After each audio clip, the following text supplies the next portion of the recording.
Hello, everyone, and welcome to RISE Learning Machine Seminars. My name is Alexis Pirinen, and I work as a machine learning researcher here at RISE. RISE is Sweden's public research institute, and this is our weekly open seminar on AI and machine learning. This particular session is hosted jointly with Climate AI Nordics, which is a new Nordic network that gathers researchers interested in AI for climate and environmental applications. The meeting will be recorded, and let us know if you would like to be removed. Also, make sure to check out our great collection of talks on YouTube. And today I have the pleasure to introduce Amal Nammouchi. Amal is a PhD student at Karlstad University in the Solve Research Center, focusing on optimizing renewable energy communities under uncertainty and advancing sustainable energy systems. Amal is also a co-founder of AfriClimate AI, a grassroots community dedicated to harnessing the power of AI for a sustainable, prosperous, and climate-resilient Africa. And today's topic by Amal is leveraging AI for climate resilience in Africa, challenges, opportunities, and the need for collaboration. And with that, I leave the word to you, Amal. Welcome. Thank you, Alexis. Thanks so much. Hi, everyone. My name is Amal Nammouchi, and Alexis already made the introduction. So I'm really happy to be with you today. And today's talk, I'm going to talk about AI for climate action or climate change with a spotlight on Africa. And I'll take a bit of a look from AfriClimate AI perspective. But maybe before we talk a little bit about AI or Africa, I'm sure that everyone here is familiar with climate change and what it means, and probably even have experienced it one way or another. But I think it's very, very important to keep in mind basically that climate change isn't just about rising temperature, but rather it's also disrupts the very balance of life the way we know it. And this balance or imbalance leads to more frequent and extreme weather events, which leads to hurricanes, floods, heat waves, droughts, and sometimes even all of these in the same place. And the thing is that these events are not only happening more often, but they're also becoming more extreme. And so we see like stronger storms, we see longer droughts, we see less rain or unpredictable climate patterns. So frequency and severity, those are two key factors, in my opinion, to define what's the climate crisis, the way we're facing it today. And to address this climate change, we first, of course, need to understand it. And for that, we need to understand what climate data is. And I mean, climate data is basically a collection of information about the Earth atmosphere. And this can be about the atmosphere, the land, the ocean, and it helps us track the different trends and analyze the weather pattern and predict some future changes in these different events. So you can see here, I think it's probably blurry from your side. It's not from my side. I'm not sure why, but in this diagram, basically it has climate data, and it's kind of multidimensional and vast, and it includes atmospheric data, and those can be precipitation, temperature, wind patterns, and so on. Then you have the land-based data, which covers more the soil, the land, the wildfire, and then we have the ocean data, and that's like we use it to monitor the sea level, the ocean currents, and the list can really go on and on. And this data, of course, is very important. If we talk about AI, we need data. So it's really crucial to build AI-based climate models to improve the weather forecasting and inform the decision making and so on. And the thing is, or the challenge is that this data, I mean, climate change is a global problem, but the data, when it comes to the data accessibility, it's really an even, where some regions, mainly in the global south or the south hemisphere, there is some really significant data gaps. And when we talk about weather forecasting, there's strong focus on the atmosphere data here, mainly the precipitation. We care about, okay, how much it rains or snow. We care about the temperature, how it fluctuates over time and space, and so on. And of course, dependent on the application, and then you add the extra data that you need to improve your model. And this climate data is used for climate adaptation, mitigation, and also to plan for action. So what we do usually is that we collect high resolution climate data, and to make sense of it, we combine it with other type of data like the topography data and so on. And yeah, then we integrate it and we use it to develop some climate risk tools that help us predict, some impacts or design some measures or early warning systems, to overcome these problems. And of course, climate data is not just about today's weather. We care about, or it spans over the past, present, and future. And for that, we rely on different types of data sources. So the first one and the main one is what we call observations. And those basically are historical weather data that come from the Met and the satellites. And it's a really key role in machine learning. We need the ground truth, basically. And then we have the reanalysis data. So these are more like we combine past observations with models to fill some data gaps. And they're basically the reanalysis data are the best estimate that we have of the atmosphere. And when it comes to the weather or the climate, ERA5 is a very well commonly used reanalysis data set. And then we have the climate models, and basically for a long time, these have been physical models. And then in the recent years, AI really evolved, and then we have AI-based climate models. So, and when we talk about climate action recently, we also talk about the AI. The AI has shown really lots of involvement or revolution. And the question was, how can we use that in climate change and climate action? And you can see here in the table, which I hope you see it as clear as me, that when it comes to AI, it can contribute across different domain or different sectors, and those can span from nature, agriculture, energy, industry, climate impact assessment, and so on. And all of these, of course, cross path with climate action and climate change one way or another. And the way we value, or the way AI create value, could be according to this landscape assessment of AI for climate and nature, could be according to 6 main axes. And the first one is data processing. So AI basically help us organize and analyze these vast amounts of data. So when it comes to climate data, we are talking about global data, and it's usually really vast. Then we have monitoring. So AI can help us monitor certain things like the emissions, the deforestation, the temperature shifts, and so on.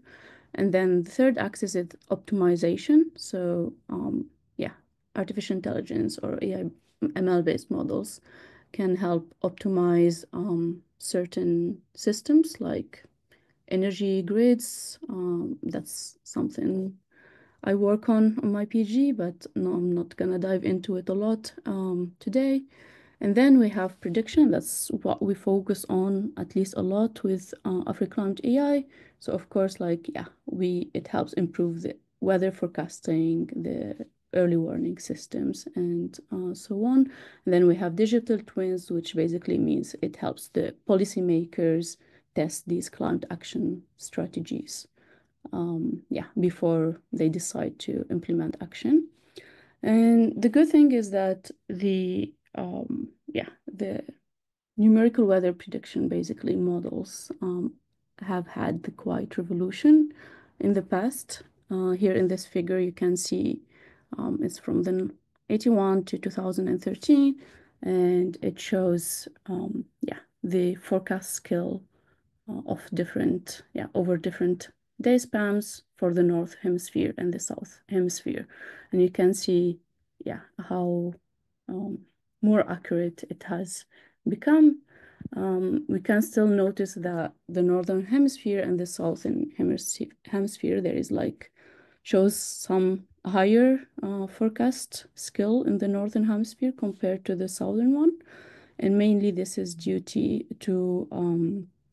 the observational coverage and data availability. But I should say here it's until 2013, so until here machine learning models still are not really having an impact yet. Which take me to the next slide here. And yeah, recently in the recent years, starting 2022 mainly, the machine learning models have had quite the revolution when it comes to weather forecasting. You can see here in this figure, which is from Weatherbench, a comparison between the different models, physical models and machine learning models, and blue means basically a better prediction. And we have here different parameters, the pressure, temperature, humidity, and so on. The IFS and the ERA5 forecasts, these are very used state-of-the-art physics models. The ERA5 is global reanalysis model that's based on the ECMWF, and it enabled basically the revolution in the past. And then the machine learning, this Keisler, 2022, actually, he created this machine learning model during the pandemic. He was like, yeah, let me try. And actually it was really performing super well. And then we had the GraphCast from Google DeepMind, and it really outperformed the physical models, and that kind of made this transformation into from physical based model into machine learning based models for weather forecasting.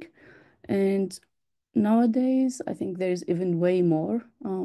I think the GenCast is state of the art. But this basically proves the point more or less that machine learning based model can outperform physics based model. And there is a good use to use machine learning for weather forecasting and climate prediction. And actually the GraphCast, I think, or the machine learning for weather forecasting, it was acknowledged in the Science AI powered forecasting in the Science magazine as one of the greatest discoveries, more or less, basically that brings me to spotlight now more climate change in Africa. And basically here, most African countries are projected to encounter very high temperature earlier than, I mean, every country's is, but compared to wealthier countries, Africa is very vulnerable, even though it's the continent that contributes the least to the global emissions. And a bit of a context here, you can see in this map, we have very high confidence in human contribution when it comes to the heat. We still have these gray dots where it means like that we have limited data or literature, and that also is a big problem when it comes to developing AI-based tools. If you go to the next one. So this is like a very small example to when it comes to the heating, to the heat. So dry conditions, basically, I think this was in similar area, where we had like very, very high heat in North Africa, while in very close by region we have very yeah, heavy snow, and so on.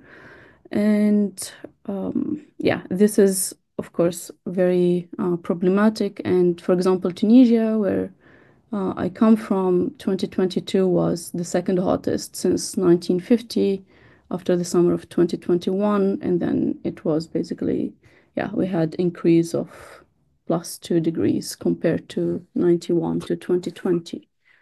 And this is just to give you a bit of context. So if you go to the next one, Olof, the same also goes to when it comes to droughts. Here we can observe that we have more gray cells, which means we have also more limited data over the African region. And we also have the same pattern of extreme weather that continued until 2024. And to keep in mind here is that lots of African countries' livelihood and also economy, they are based on agriculture, supporting more than 55% of lives. So if we go to the next one, yeah, and similar here we have the heavy precipitation that can lead to flood. And when it comes to precipitation, which is actually one of the most difficult ones to, or parameters to predict, but the most important one, or one of the most important ones as well, we also have experienced lots of limited data or literature. And this, again, they are the gray cells that you see here. And we have had experience like exceptional seasonal rainfall that has even caused deaths and devastations in mostly Eastern Africa, like Sudan and South Sudan. So if we go to the next one, just like a quick example, yeah, this is the kind of very heavy rainfall that we have experienced, and it's getting more and more severe, causing thousands of deaths and yeah, more. If we go next. Yeah, and this basically, when it comes to climate-related risk, we have lots of people that are affected, and there is a big economical damage. And these, yeah, statistics, the reason I put them here is more to put the pressure on the need for early warning systems, right? So lots of these damages could have been maybe mitigated if we would have had early warning systems, better forecast, disaster risk mapping, and so on. So here, like just to quote the Secretary General, the WMO, what he says is Africa faces disproportionate burdens and risks arising from climate change-related weather events and patterns, which cause massive humanitarian crisis with yeah, impacts on agriculture, food security, education, energy, infrastructure, and so on. If we go to the next slide. So now what you see here is, okay, we spoke about, we do have this very big issue, right, of climate change impact on the continent. And we have also this very powerful tool that maybe can help mitigate the issues, which is machine learning models that are showing a big power when it comes to weather forecasting. But then when it comes to AI, we need data, right? So what you see in this picture here is the worldwide distribution map of ground-based weather radar sites. So basically weather stations, and that's where usually or most of the observations of weather come from. And if we go to the next slide and just spotlight the African continent, you can see a huge problem of data scarcity here. There is almost non-existing weather stations. And this is, of course, a huge issue because without data, we can't do much, yeah, with, AI and so on. So if we go to next slide. So another issue is that besides that we don't have enough weather stations, the existing ones are in decreasing. Basically, they're not functional, maybe for lack of investment, lack of maintenance. That comes back maybe also to the lack of investment and so on. And what we have in Africa in terms of weather station is the eighth of the recommended number of stations.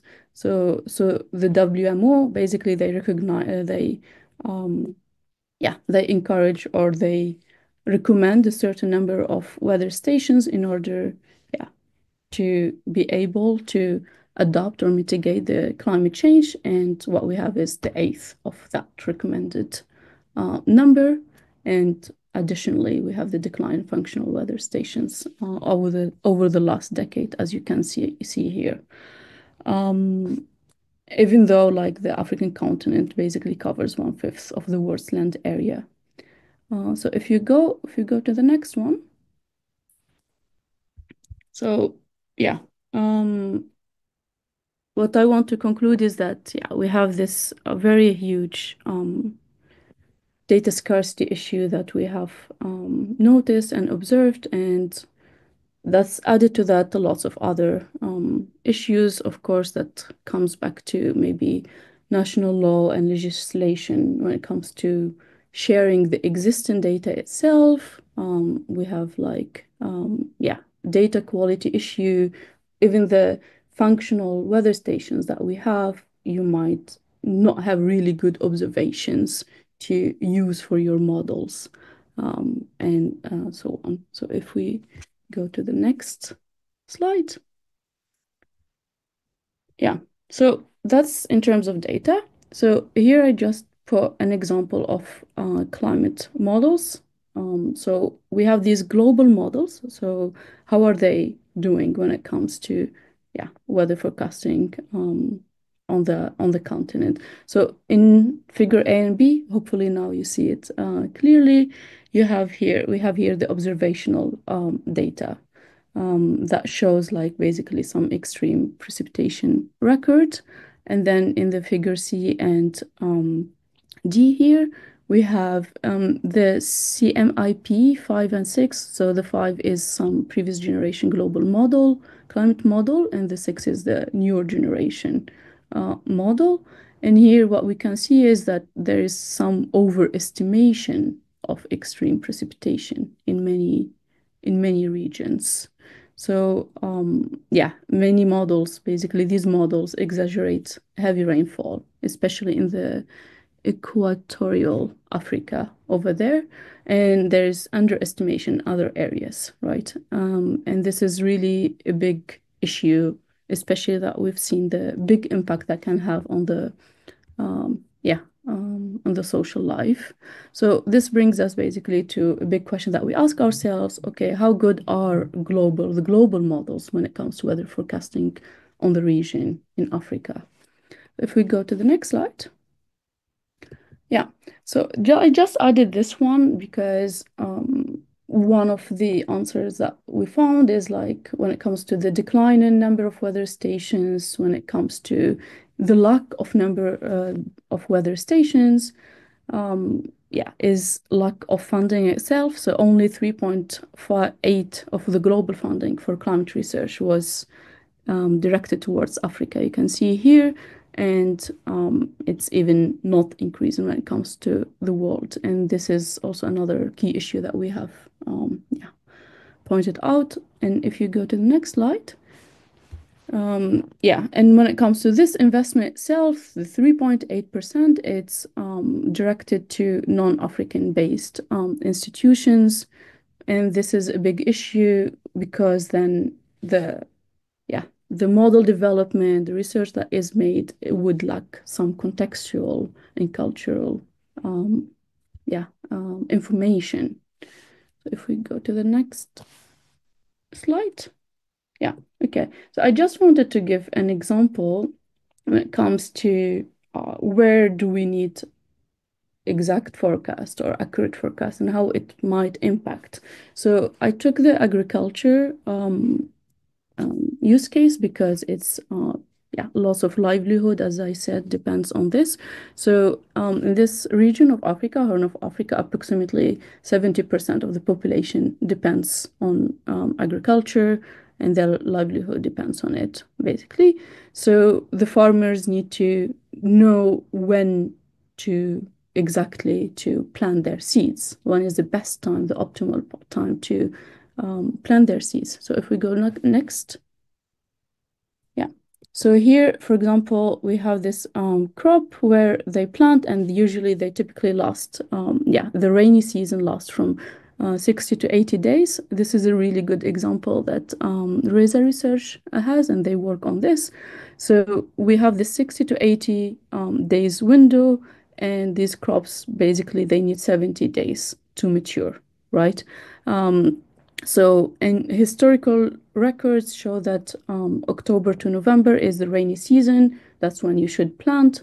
But the recent changes when it comes to the climate variability, the droughts, the rainfall, makes it really, yeah, variable. It's not really accurate. It's not October or November anymore, right? So if we go back to the next slide. So, okay, in this example, this is in one of counties in Horn Africa. So we need to decide, okay, when to plant these seeds, right? And here we have the season begins and we are monitoring the daily precipitation. So September 22 comes, there isn't really much precipitation. If we go to the next slide, then we can see the historical records show this is the onset where yeah, the past basically you should they planted. So if we go to the next slide, we go a little bit, we monitor in November 22, where we usually it's a good time, we see a sudden increase in precipitation. So the question here, do you plant or don't you plant? So if we go to the next slide, then yeah, if you planted, you can see here, then there is a very yeah, dry 10 days following those 4 days of heavy rain. So if you planted here, maybe your seeds would have dried out, basically. So if we go to the next slide, yeah, then we have extreme rainfall. So the question is, so if we go to the next one, so this is basically an example where knowing when, like having a really good forecast, help us decide when to plant or help the farmers when to plant. So if we go back to the next one, so when was the optimal time? Yeah. What would be the normal rainfall in this period? And I mean, 20, is that flooding, or is it normal I rain? think, yeah, so I think it's good. So here, it's a good enough, but what matters is that so after the 4 days of the rainfall, you had almost 10 days of dry, so almost zero precipitation, right? And that's if you planted in here, most likely your seeds would have dried out. Hmm. So if you go to the next slide, then you'll see when you should have planted. And it's basically, there is some model that was developed by RESA Research that, yeah, there are some parameters where it says, yeah, you need basically 10 days of, yeah, the dry after, yeah, before the rain and so on. So it helps you decide when exactly to plant. But the thing is that you have a farmer that's really waiting for usually it rains in October, it didn't, it was a whole month of drought until November, then you have 4 days of like good rain. So of course then there will be the optimism to plant. But yeah, maybe that's a good decision, maybe not. So but here what I wanted to showcase, or what also RESA research showcase, so if you go back to to the next slide. So here they're using the iMerge data set. And this is a satellite-based data set. So these are the observations. So this is actually the measurement of what happened 2022. And the question is, okay, what ground truth do we use? So we have in this slide the emerge, and then in the next slide we have the era 5. So the era 5, I didn't put them in the same slide. Yeah, here in the era 5, it's another ground truth data set, which is more based on reanalysis data set, but it's widely and commonly used. But you can see here that the prediction, the precipitation, if you go back and forth between them all of, you'll see that the precipitation, it did not give the same observations, the same measurement, right? So especially if you focus on, over there, the blue points, it's not the same. So and this poses a big question, like what ground truth do we use? These are two different widely used ground truth. So the good thing is that in this specific case, the onset or they gave the exact same onset, but still if someone just follows the rain forecast, it gives totally two different observations forecasts. And that's a big question, like which one do we, and these are like two commonly reliable global data sets. So the question is, which one do we rely on? And that's really an open question. And then if we go back next, So here I just added before I wanted to mention that in our position paper, we talk a lot about collaboration. So here are the like lots of role players that work on this topic already on the continent. And it spans from big tech companies to startups, basically, to funders, and then we have some state and regional actors, academia and NGOs, and then we have non-profit organizations like RESA Research, which example I was using, and they work a lot on this, like decision making for farmers and how accurate like the forecasting should be and so on. And then we have capacity building, and that's where like AfriClimate AI also spans in, and that's what I'm gonna it will lead me to AfriClimate AI basically. If we go next. So AfriClimate AI, so from all of these questions, right, like we met at the Deep Learning in Daba, which is the largest AI event in Africa, and we were like different profiles of researchers and industry professionals, policymakers, and we have identified these different gaps where we have this issue of data scarcity. These global models might not really work in the context of the continent. We have the investment issue, and then that led us basically to the need to create a community that works on the intersection of AI and climate in Africa. This is just a picture of the core team, which is 8 to 9 people. We're from different backgrounds, but the current community now is in the terms of 100 volunteers. At the moment, it's volunteer-based. If we go to the next.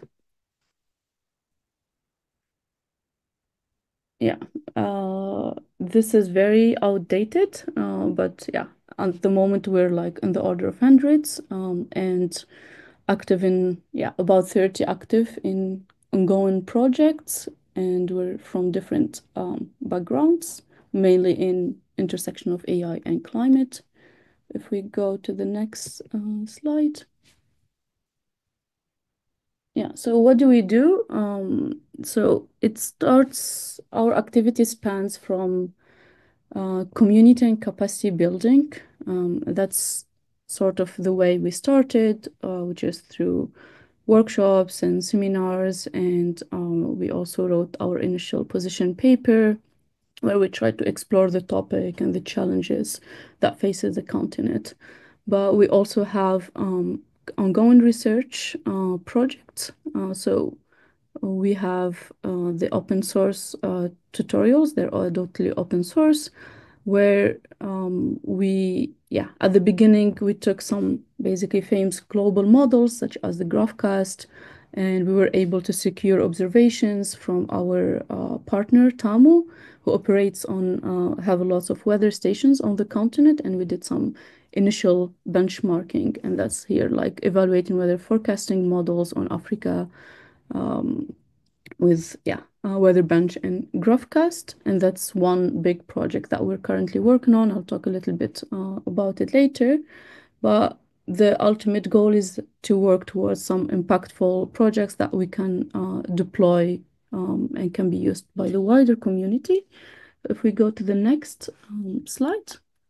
So these are our current partners. So of course, we acknowledge the need. We need lots of players to tackle this big issue. And TAMO is our partner, where they have over 600 weather stations all over Africa. Well, there isn't really in North Africa, but their plan is, or their goal is, to install over 20,000 on the ground. And we have access to this, their data set, so that we can also do our benchmarking. And then we have several other partners like Enact and recently Climate AI Nordics and startups and so on. And with these different partners, we try to work on community capacity building, but mainly our ongoing projects. If we go next to the next one. So when it comes to the ongoing project that I'm mentioning, so we have mainly 3 ones at the moment. And well, the first one is more about policymakers and, well, trying to draft a roadmap for AI climate in Africa. And that's mainly trying to understand this because we only scratched the surface and the challenges and the reasons. We want to have a deeper look and draft this roadmap and for AI and climate in Africa. And the second main research project, which is AfriClimate Bench, which is a model and data verification framework for Africa. So we have these global models that are supposedly work globally really well, but were developed on data sets that are maybe not developed on the ground, that might lead to some non-really accurate forecasts, and this can lead to some not very accurate decision making. And then the last one, which is AfriNet, and this is a community-driven weather stations. And I'll talk a little bit about both these last two in the next slides. Yeah, so this at the beginning we wanted to do benchmarking, and this is actually very open in our GitHub, available for public. So in one of our tutorials at the Indaba, Deep Learning Indaba in September, what we did is we took 9 stations from Tamu in Kenya, and then we generated the forecast for these and compared how accurate the forecast is in regards to the observed data. So in here, we believe that this was the first time it was done, and this is preliminary really testing. But what it's usually used for the forecasting models is ERA 5 mainly, and these global data sets. And so this is the kind of benchmark platform that we are working on building right now, to be able to tell the performance of the different models and the different data sets, but on the context of the continent. But if we go to the next one, so we did a very quick comparison here between the ERA 5 and the TAMU. So the ERA 5, again, is the pre-analysis global data set, and then the TAMU, which is based on observations. And we can see a big difference sometimes. And this, we don't really have a strong evidence as what is happening, but it could be a few possibilities. The first one, maybe the TAMO observation data is, in certain times it wasn't reliable for a reason or another, because maybe this is the rainy season in Kenya, and the zeros here are likely due to clogged drain gauge, which, are known maintenance issues for the TAMO stations. But it could also be that the observation data is hyperlocal and more accurate, while the ERA 5 uses the grids of 25 kilometers, and the precipitation basically are approximated rather than measured like TAMO does. So yeah, this is something that also we are working towards understanding and benchmarking. So if we go to the next one, this also was part of the original testing. So what we did here is we took the GraphCast and we tried, did forecasting on globally, Europe, Africa, and West Europe. And surprisingly, this was really at the beginning, and surprisingly, we can see that the RMSE for Africa is really low. So supposedly these global models work better or really well on Africa. But it's really up for discussion, because if mainly we see this second figure, you can maybe think that it's actually, because we have sparse data or none of data in that region, then it's really overfitting. And this is again one other thing that we are working to investigate. So if we go to the next one. So this is AfriBench roadmap. So the benchmarking weather forecasting. So we already started. We have over 10 working on this. At the moment, we're doing lots of documentation and design decisions, trying to see what metrics should be used in the African context, like whether those are regional or application specific, and collecting different data sources.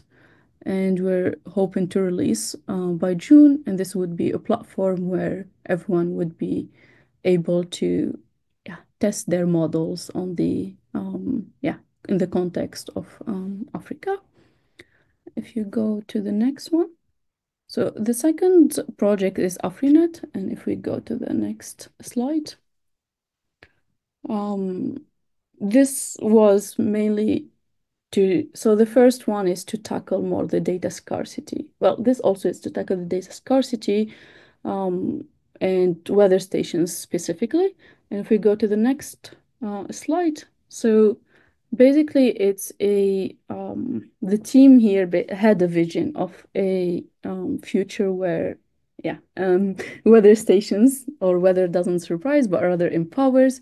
So this is a building like a community-driven network of weather stations. So we have these like very small, affordable weather stations, and we were like, we are aiming to deploy these in places where our partners do not exist. For example, North Africa, where the TAMO stations are non-existent, and these would be like owned by individuals like farmers, researchers, maybe businesses, and they're very affordable. And one thing that we're working on is developing the API, and the idea is that you can fine-tune your own models, or like have more local weather data and more accurate models. And if we go to the next slide, this is more specific, but what we have already three stations. We started with three stations, and we have ongoing plan to deploy. So the three stations, we have them in Algeria, Tunisia, and South Africa, and then we're planning to expand to 60 stations this year and more.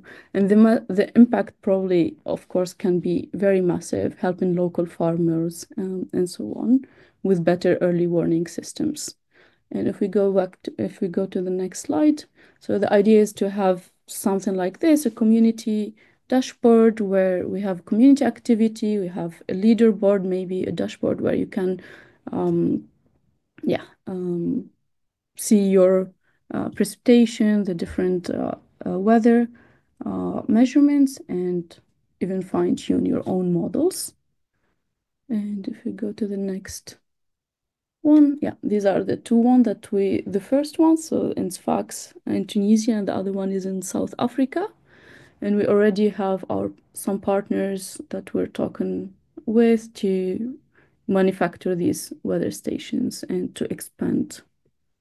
So if we go to the next one, I'm aware of the time. So yeah, so this is the roadmap, but basically we want to expand to the all African countries by the next few years. And yeah, that's one big project and we recently won the Ideaton of the deep learning in Daba, and we believe that this kind of project would help solving the scarcity, data scarcity.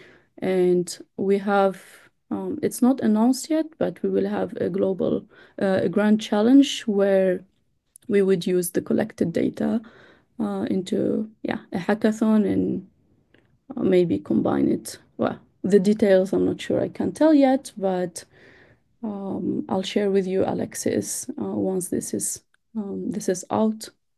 And we're very aware of the time. I know we lost, so I tried to speed forward on these. But if you go to the next one, Olof. Yeah, so you can find in GitHub the existing code for the initial weather benchmarking. And yeah, thank you. Yeah, thank you very much, Amal, for a very interesting presentation and very inspiring to see that what you're already achieving with this AfriClimate AI network that you helped establish. So with that, we leave the floor open to question and input from the audience here in Zoom. So you feel free to just shout out if you have something to add. I can ask a question. Yeah. You talked about the sparsity of data in the African continent, and you talked a little bit about some approaches to remedy this by collecting new data. So putting up these weather stations, for example. Could you see some other ways? Could you think of transfer learning or something like that to in the modeling make sure that models work better on the African data that's already there? So I mean, the first answer I would have is there is so many are using like combining satellite data with observations, and that kind of improves a lot. But I think it's a very big question to say, okay, where should the efforts be put? Should it be put in acquiring more weather stations? Should it be put in model development? Are the existing models are they already good enough and we just need more data? So these are really open questions that we're not sure of, and having the benchmarking would help answer these questions. Maybe our models are already good enough. It's saturated there, and we should put the focus on the data, or maybe the data, is good actually, and we should maybe use better models. So it's a very open question that we hope to answer in the next few months with the benchmarking. Exciting times. Yeah. Okay, Patrick Eriksson from Chalmers in Gothenburg here. Thanks for a very interesting talk. Maybe I can comment a bit on that. We are, in fact, we are a division working with satellites, developing different products. And one of the products we have developed more recently is, in fact, called Rain over Africa. So we have a machine learning model that it's open source that we really want to share with others, providing near real-time information. So we have. So what you talked about here, iMerge and ERA5 are very familiar to us, and we provide data that is as good as iMerge, but inside minutes instead of a month. So we are training our model using a satellite radar, but we would really like to test it more towards ground observations. But that has not been easy. It has been very hard for us to find data. We have been in contact, in fact, with some agencies, but they seem to be very reluctant to share the data. So what you presented here with TAMO and so on, that sounds very interesting. So we would really like to look into that.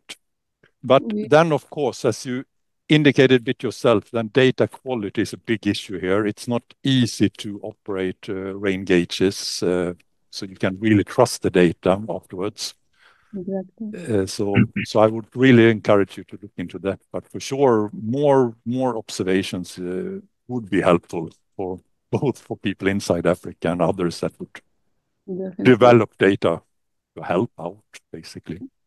Is there a way to, you mentioned your model is open source, like, or if there is a way to reach out, we would love also to. Yeah, we can send you some information later on. I think Audria here, no, someone else put it on. So yeah, Audria, a PhD student, is here. He's more doing the work. So we just submit. So there is a preprint out for an article describing this, and you can get the data through an English site. But we can send you more information. It would be amazing. Thank you. Cool.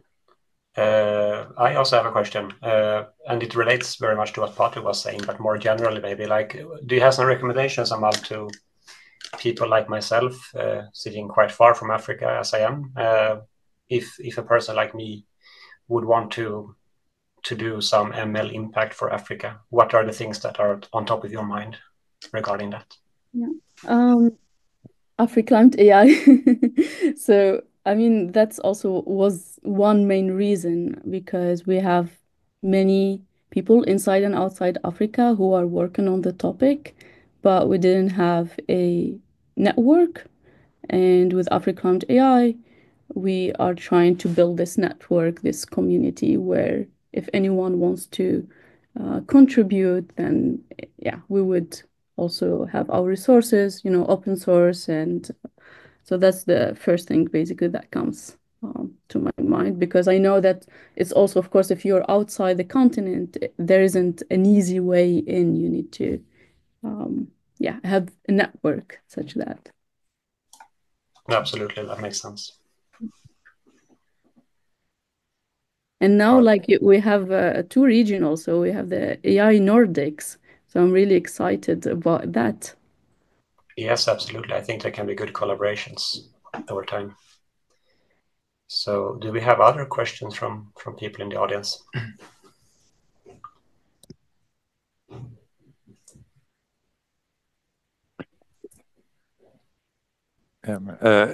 Patrick here again. I mean, a bit on the other end. Maybe I would like to clarify that at least the weather forecast we get so far are not machine learning based. They are based on the old physical models.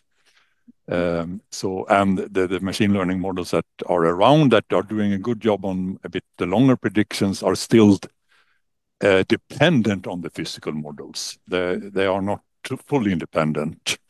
So there is of course work trying to go from observations directly to weather forecasts, and that will come. But that would put even more pressure that you have observations, reference observations for the area where you want to have the predictions to get that to work. So that would be, so if the old physical models would be abandoned, that would be bad news for Africa, for example, because you need to reference data to train the models then.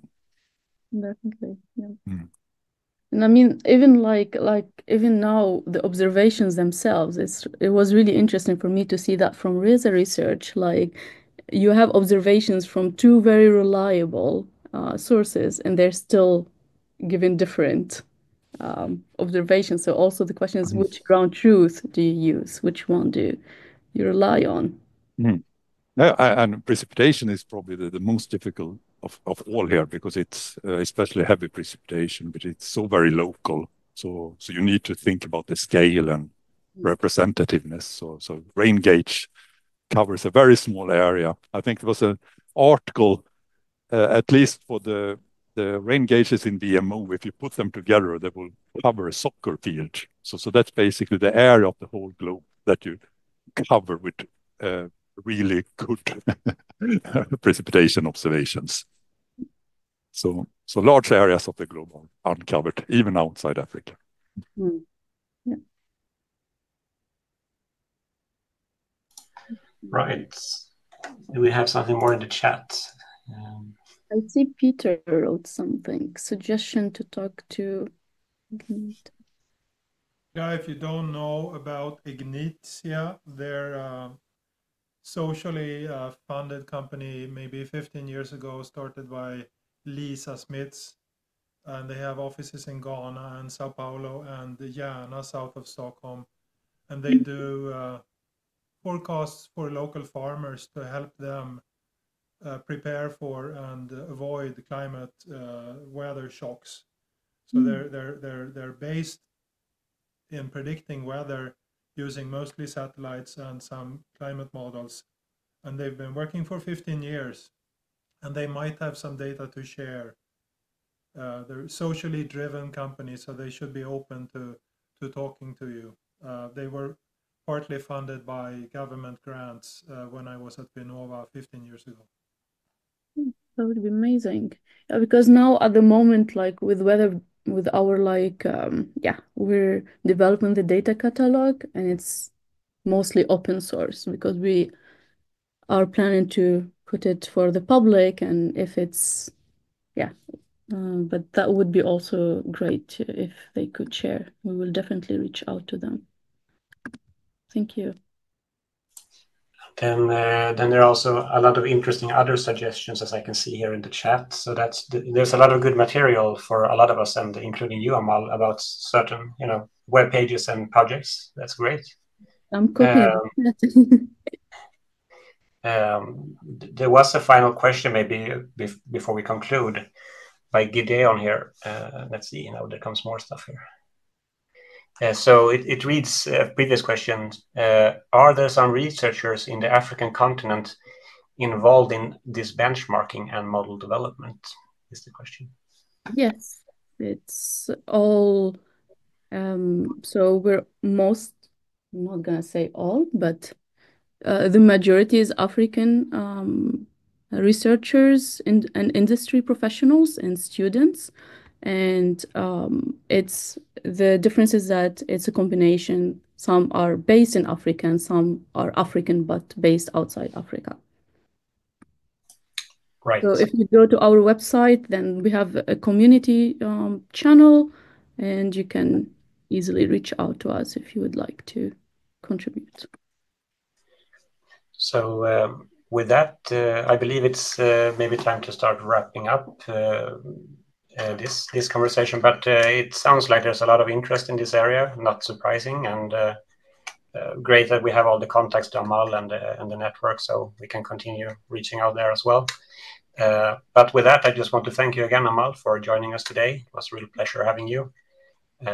And before saying goodbye, I just want to mention that we have an upcoming seminar next week, this time by Benjamin Cretois. I might mispronounce his name. He works at the Norwegian Institute for Nature Research, and his talk is Leveraging AI for Large-Scale Acoustic Biodiversity Monitoring. Looking forward to that as well. So welcome again next week, and have a great evening. Thank you, everyone. Thank you.